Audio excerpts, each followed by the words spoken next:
आचार्यपवनोऽस्माकम् आचार्याणी च भारती देवो ನಾರಾಯಣ ಶ್ರೀಶಃ ದೇವಿ ಮಂಗಳದೇವತಾ.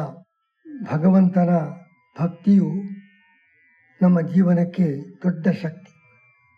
ನಮ್ಮ ಜೀವನದ ಆಧ್ಯಾತ್ಮಿಕ ಪ್ರಗತಿ, ಲೌಕಿಕ ಪ್ರಗತಿ ಎರಡಕ್ಕೂ ಕೂಡ ಉತ್ತಮ ಪ್ರೇರಣೆಯನ್ನು ಭಕ್ತಿ ಭಾವವು ನೀಡುವುದು. ಅಂತಹ ಭಗವಂತನ ಆ ಒಂದು ಆಧ್ಯಾತ್ಮಿಕ ಸಂಬಂಧಕ್ಕೆ ಧ್ಯಾನ ಮತ್ತು ಗಾನ, ಅಂತಿಮ ಘಟ್ಟ ಧ್ಯಾನ ಯೋಗದಿಂದ, ಭಕ್ತಿಯಿಂದ ಪರಮಾತ್ಮನನ್ನು ಚಿಂತನೆ ಮಾಡಿ ಭಗವಂತನನ್ನು ಒಲಿಸಲಿಕ್ಕೆ ಒಂದು ಮೆಟ್ಟಲು ಗಾನ. ಆ ಗಾನದಲ್ಲಿಯೂ ಕೂಡ ಅದೇ ಏಕಾಗ್ರತೆಯಿಂದ, ಪ್ರೇಮದಿಂದ ಭಗವಂತನನ್ನು ಸ್ತುತಿಸಲು ಸಾಧ್ಯ.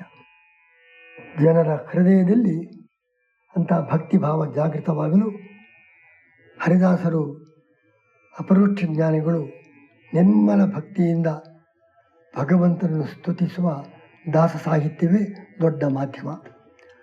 ಆ ದಾಸ ಸಾಹಿತ್ಯದ ಮುಖಾಂತರ ಭಕ್ತಿಗಾನದಿಂದ ಜನರ ಹೃದಯ ನಿರ್ಮಲವಾಗಿ ಪರಮಾತ್ಮನ ಜೊತೆಗೆ ಉತ್ತಮ ಆಧ್ಯಾತ್ಮಿಕ ಸಂಬಂಧ ಬೆಳೆಯಲು ಸಾಧ್ಯ. ಅಂತಹ ಹರಿದಾಸರ ಕೀರ್ತನೆಗಳನ್ನು ಗುರುರಾಜ ಅವರು ಬಹಳ ಭಕ್ತಿಯಿಂದ ಏನು ಹಾಡಿದ್ದಾರೆ.